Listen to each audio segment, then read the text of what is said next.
नमस्कार, मैं सूर्या। आप देख रहे हैं 7 आई न्यूज़। 7 आई न्यूज़ के खास कार्यक्रम शख्सियत में हम आज आपको ऐसी शख्सियत से मिलाने जा रहे हैं जिनकी लोगों के दिलों में जगह बेपनाह है। गुंडे सोचते हैं, बदमाश सोचते हैं, डकैत सोचते हैं हमारे ज़िले में ऐसे इंसान, ऐसे अधिकारी की पोस्टिंग कभी ना हो। वही आम आदमी सोचते हैं कि ये दुआ करते हैं और से कि एक बार हमारे ज़िले में इस अधिकारी की पोस्टिंग हो जाए जिससे हम सुकून से रह सकें। नाम है राजेश दंदौतिया जी। अभी हाल पोस्टिंग क्राइम ब्रांच ग्वालियर में पोस्टिंग है। जाबाज ऑफिसर, कर्तव्य निष्ठा ऑफिसर, ऐसे ऑफिसर से हम आज आपको मिलाने जा रहे हैं। नमस्कार सर, स्वागत है आपका हमारे खास कार्यक्रम शख्सियत में। Thank you Surya, thank you very much. मैं आपको थोड़ा सा अतीत के बारे, आपकी अनुमति से आपके अतीत के बारे में लेके चलूँगा। आपका परिवार किस मध्यम परिवार था, किसान, जैसा कि मुझे मालूम है। जहाँ तक मुझे मालूम है, पूरा तो मालूम नहीं कर सकते हम आपसे ही जानना चाहेंगे। एक मध्यम वर्ग का परिवार, एक किसान परिवार था। किसान परिवार होते हुए आपने कैसे सोचा कि आप एक पुलिस ऑफिसर बनेंगे और ऐसे जाबाज पुलिस ऑफिसर बनेंगे, कर्तव्यनिष्ठ ऑफिसर बनेंगे जिससे गुंडों और डकैत थर्रा जाएंगे?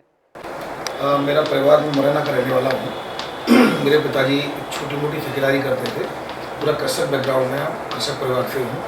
और मेरी मदर पढ़ी हुई थी, डबल MA थी उस समय, और वो खुद भी तैयारी करती थी PSC की उस समय। तो उनकी तैयारी में कराता था, बहुत छोटा था। और मुरैना में ही पढ़ाई हुई। फिर उसके बाद ग्वालियर में स्कूल में एडमिशन कराया तो ग्वालियर से पढ़ा। और फिर उसके बाद कॉलेजिंग की ग्वालियर से, और उसके बाद फिर तैयारी की। और तैयारी करने के बाद PSC में सिलेक्शन हुआ। पहले मैं क्रिकेट बहुत खेलता था तो क्रिकेटर बनना चाहता था। फिर उसके बाद डॉक्टर बनना चाहता था। 12th के साथ ही मैंने PMT दी, लेकिन मैंने ड्रॉप नहीं लिया। फिर स्टेट सिविल सर्विसेज में सिलेक्शन हुआ, तैयारी की। तो उसमें फिर मेरी 16th रैंक आई ऑल ओवर MP में। तो फिर मैं DSP में सिलेक्ट हुआ। आपकी मिसेज भी DSP पोस्टिंग है? हाँ, मेरी वाइफ है जो कि 2017 बैच की DSP है। अभी पोस्टिंग है उनकी। कहाँ से आता है इतना जज्बा, इतना जोश? आम ऑफिसर्स को देखते हैं हम तो एक साधारण सा चेहरा, एक डला हुआ चेहरा। जब हम आपको देखते हैं तो एक नया जोश भरा हुआ दिखता है हमेशा। कहाँ से आता है इतना जोश? एक ड्यूटी के लिए, एक लोगों की चिंता के लिए कहाँ से इतना जोश आता है? देखिए, सोसाइटी पहले आई, उसके बाद पुलिस का एग्जिस्टेंस। तो हमें पब्लिक के पार्टिसिपेशन के लिए, पब्लिक के लिए ही ये जॉब जो हमारी है, ये देशभक्ति जनसेवा, लोगों की समस्याओं को सॉल्व करने की यथासंभव इतना कर सकते हैं। तो ये आपको इनबिल्ट डेवलप होता है जब आप सोसाइटी से कनेक्टेड होते हैं। अगर आप देखेंगे, अगर मेरे बारे में मेरी वर्किंग को देखेंगे तो पब्लिक ओरिएंटेड मेरी पुलिसिंग है। मैं लोगों से मिल के चलता हूँ, और हर जो कंप्लेनेंट आता है, जो भी मैं उसकी कोशिश करता हूँ कि उसकी जो ग्रीवेंसेस हो उसको एड्रेस करूँ। तो वही मेरा एक मुखर होगा, वही मुझे कभी सूचना देगा। तो मेरे लिए हर वो व्यक्ति जो अपनी समस्या लेकर आता है, कोशिश करता हूँ उसको एड्रेस करता हूँ, जितना रूल्स एंड रेगुलेशन, नियम कायदे में रहकर जितना कर सकते हैं। और कनेक्टेड भी रहता हूँ, स्टूडेंट्स से भी कनेक्टेड रहता हूँ। तो सभी लोगों से कनेक्टेड होने के बाद जो उनकी जो समस्याएँ होती हैं, आप जितना कनेक्टेड रहेंगे, जितना हम उनके क्लोज जाएंगे, तो आपको उनकी व्यवहारिक जो समस्या है वो आपको समझ में आएंगी। तब जाकर आप जब कनेक्टेड होते हैं, तब फिर उसका आप सोल्यूशन निकाल पाते हैं। तो ये पब्लिक पार्टिसिपेशन की वजह से ही संभव हो पाता है। जैसे आपकी भिंड में भी पोस्टिंग रही है, ग्वालियर में भी पोस्टिंग रही, भिंड में पोस्टिंग आपकी जब हुई तो अब भी वहाँ भी आपने डकैतों का खात्मा किया। यहाँ पे आए हाल ही में, अभी जब हम अभी इंटरव्यू कर रहे हैं उसके कुछ दिन पहले ही, 2-3 दिन पहले ही, गुड्डन गुर्जर का जो डकैत था उसका आपने एनकाउंटर किया। हालांकि पैर में गोली लगी, बच गया। भाग रहा होगा तो पैर में गोली लगी, बच गया। डर नहीं लगता कभी आपको? पूरी टीम रहती है, हम सब लोग मिलकर काम करते हैं। जब ऑपरेशन में इन्वॉल्व हो जाते हैं तो फिर ये चीज़ें बहुत ज़्यादा मायने रखती नहीं है। ओबियसली हमें एज ए टीम लीडर स्वयं से पहले अपनी जो टीम के जो और मेंबर्स हैं उनको प्रोटेक्ट करना अपनी जिम्मेदारी है, और किसी भी ऑपरेशन को मिनिमम रिस्क में परफॉर्म कर पाएँ, यही हम सोचते हैं कि कम से कम रिस्क है। क्योंकि रिस्क तो हर एक्टिविटी में रहता है। पुलिस कभी पकड़ते हैं, कभी कोई दुर्घटना हो जाए, लेकिन एज ए लीडर काफ़ी प्रेशर रहता है। लेकिन सीनियर ऑफिसर्स का सपोर्ट रहता है, उनका डायरेक्शन रहता है, प्लस खुद का विश्वास, आत्मविश्वास भी, और जो टीम के जो और लोग होते हैं, क्योंकि कोई भी सक्सेस होती है वो टीम एफर्ट से ही मिलती है। तो उनका एक दूसरे के से कॉन्फिडेंस बना रहता है, तो सफलताएँ मिल जाती है। हालांकि आला अधिकारी गर्व करते होंगे, सीएम साहब भी गर्व करते होंगे, ऐसे जाबाज ऑफिसर हमारे प्रदेश में हैं। अभी आपका कुछ दिन पहले एक केक वायरल हुआ था जिस पे डॉन लिखा हुआ था, और आपके चाहने वालों ने, जाहिर सी बात है आपके चाहने वालों ने ही उस केक को कटवाया होगा, आपने तो बोला नहीं होगा। एक केक वायरल हुआ जिस पे डॉन लिखा हुआ था, तो उसके बारे में कुछ आप। निकलता था, मुझे पुलिस या डॉन के नाम से उन्होंने पदवी दे दी थी मीडिया ने, तो वो बात आएगी, वो फिर मेरी पोस्टिंग जबलपुर हो गई, फिर मैं फिर इंदौर क्राइम ब्रांच में रहा, फिर वापस लौट किया ग्वालियर आया।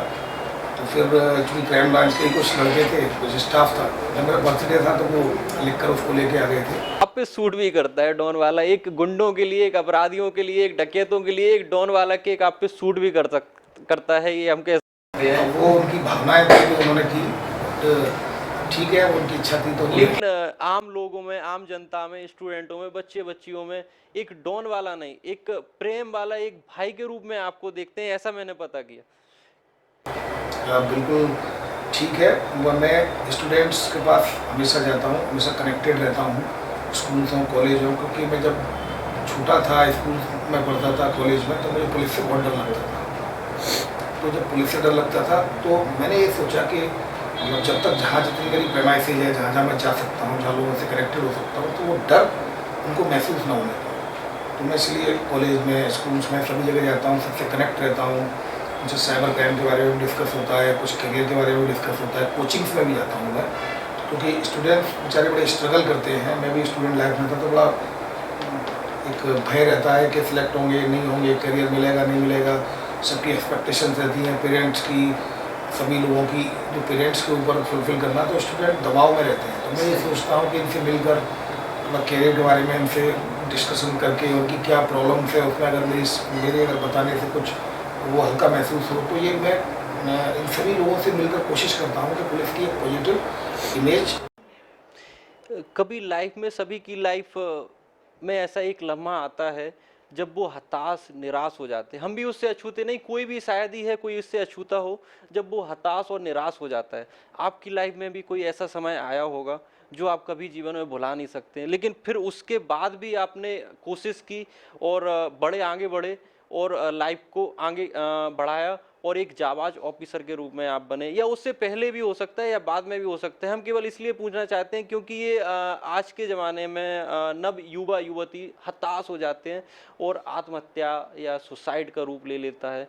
इसलिए हम आपसे पूछना चाहते हैं कि आपकी लाइफ में कोई ऐसा लम्हा जरूर आया होगा, मैं दावे से कह सकता हूँ, उसके बाद भी आपने लाइफ फतेह किया। परेशानियाँ सभी के जीवन में होती है, जैसे सुख है वैसे ही दुख आएगा, जैसे रात है दिन आएगा, दिन है तो रात है, ये प्रकृति का नियम है। तो आपको कुछ सफलताएं मिलेंगी तो कुछ असफलताएं मिलेंगी, बट चूँकि मेरी लाइफ की अप्रोच वर्तमान में जीने की है, भविष्य की मैं सोचता नहीं हूँ, कभी ये नहीं सोचता मेरा प्रमोशन कब होगा। मैं तो ये सोचता हूँ अगर एक सिपाही भी होता तब भी एक मेरा एक कोई क्षेत्राधिकार होता तो उसमें मेहनत करता।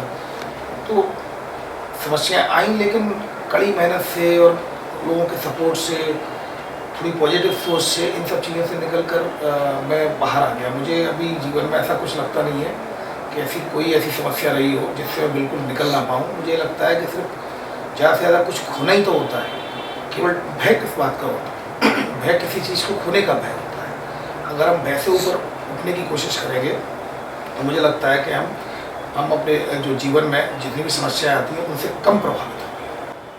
भविष्य में आपने क्या सोचा है? आपके क्या क्या उद्देश्य, आपका टारगेट कुछ रहा होगा ड्यूटी को लेके कि हम गुंडों का खात्मा करेंगे या बदमाशों का या डकैतों का खात्मा करेंगे? कुछ उद्देश्य रहा होगा जीवन में?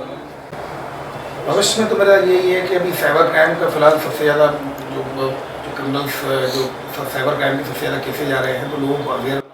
एक साइबर क्राइम में एक नया शब्द जुड़ा है, मुझे अभी याद आ गया, सेक्सटॉर्शन है। हाँ जी। सेक्सटॉर्शन में उसमें क्या होता है कि कोई अनजान नंबर से एक लड़की के व्हाट्सएप पे फ़ोटो होता है और वो हाई करके भेजती है व्हाट्सएप पर, और जो लोग होते हैं जो तो उसको एक्सेप्ट कर लेते हैं, हाई का जवाब देने लगते हैं।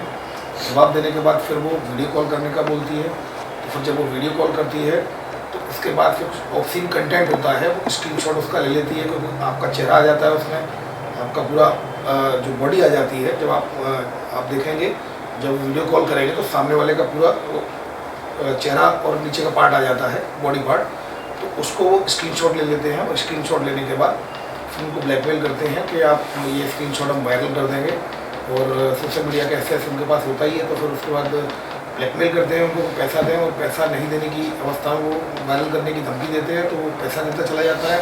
फिर एंट्री होती है यूट्यूबर की कि मैं यूट्यूब से बोल रहा हूँ, अगर आपने पैसा नहीं दिया तो फिर मैं यूट्यूब को अपलोड करने वाला हूँ, तो वहाँ पर उससे ब्लैकमेल करके पैसा लेते हैं। फिर अंत में एंट्री होती है क्राइम ब्रांच की कि मैं टीआई क्राइम ब्रांच बोल रहा हूँ, एक लड़की ने आपके खिलाफ शिकायत की है और आप अगर पैसा देना चाहते हैं तो ठीक है, नहीं तो फिर आप जेल जाएंगे। तो इस तरह का एक ये जो साइबर फ्रॉड चल रहा है, सेक्सटॉर्शन, और इसमें ब्लैकमेल करके फाइनेंशियल गेन किया जाता है। बिल्कुल आप सतर्क रहें, इस तरीके की एक्टिविटी एक नया एक क्राइम जुड़ा है, आप सतर्क रहें। सर ने कितने अच्छे तरीके, कितने साफ तरीके से बताया है, इसको बिल्कुल आप सतर्क रहें। देखें, अगर इस तरह का कॉल या मैसेज कुछ आता है तो आप इसको जरूर सबसे पहले क्राइम ब्रांच में इसकी इन्फॉर्म करें। सर हम आगे बढ़ें तो जैसे अपना ये स्टूडेंट, नए नए जो स्टूडेंट हैं पढ़ाई कर रहे हैं, उनको आप अपने अनुभव से, जैसे आपका सिलेक्शन हुआ और जो ड्यूटी टाइम का अनुभव है, उससे क्या सलाह देना चाहते हैं जिससे वो पढ़ाई करें और वो सिलेक्ट हों, और जो उसमें हताश जो हो जाते हैं उनके लिए अपनी तरफ से क्या उनको सलाह देना चाहते मैं ये कहना चाहूँगा, जो लोग स्टूडेंट्स तैयारी कर रहे हैं, या तो स्टडी छोड़ दो, आधे अधूरे मन से कोई किसी भी कंपटीशन में या किसी भी लाइफ में किसी भी एक्टिविटी में आपको सफलता नहीं मिलेगी। जो लोग अगर तैयारी कर रहे हैं, स्टडी कर रहे हैं, उसको संपूर्णता दें, संपूर्णता से अपना काम को करें। कोई छात्र जीवन है, छात्र जीवन में कुछ नियम होते हैं, कुछ अनुशासन होते हैं, उन्हीं को फॉलो करते हुए और अपने करियर का निर्धारण करें। क्योंकि सबसे महत्वपूर्ण व्यक्ति अगर इस ब्रह्मांड में कोई है तो प्रत्येक व्यक्ति स्वयं में है। अगर स्वयं को वो जान जाएगा, स्वयं को पहचान जाएगा, तो सफलता बहुत दूर नहीं होती है। पर जो मैं जैसा देख रहा हूँ, मैं कई कॉलेज स्कूल में और कोचिंग में जाता हूँ, वहाँ स्टूडेंट्स तैयारी तो करते हैं लेकिन संपूर्णता से नहीं देते हैं, उसमें आधे अधूरे मन से उसकी तैयारी करते हैं कुछ लोग। बाकी कई लोग बहुत संपूर्णता से देते हैं, उनके परिणाम भी मिलते हैं। पर मैं उन स्टूडेंट्स की बात कर रहा हूँ जो बार बार के बाद भी सफल नहीं हो पा रहे हैं। उनको संपूर्णता से अपने आप को, अपनी शक्ति को इकट्ठा करते हुए और कुछ त्याग भी करने होते हैं, क्योंकि छात्र जीवन के अपने नियम, संयम और अनुशासन होते हैं, और ईमानदारी से अगर प्रयास करेंगे तो सफलता उनके आसपास ही होगी। सफलता उनको निश्चित रूप से मिलेगी, पर संपूर्णता से प्रयास करना होगा। जैसे आपने कभी एनकाउंटर की ज़रूरत पड़ गई, ज़रूरत एनकाउंटर का आपको कदम उठाने का एक निर्णय लेना पड़ा, डकैत ख़त्म हुआ, बिल्कुल हुआ, लेकिन कभी आपके घर वालों ने चिंता जाहिर नहीं की? किसान परिवार से हैं, घर वालों ने चिंता जाहिर नहीं की आप ऐसा कर रहे हैं? आपकी एक आम भाषा में, एक गांव वाली भाषा में, एक बुंदेलखंडी भाषा में अपन कह सकते हैं कि दुश्मनी हो जाती है डकैतों से, तो कभी घर वालों ने चिंता जाहिर की होगी?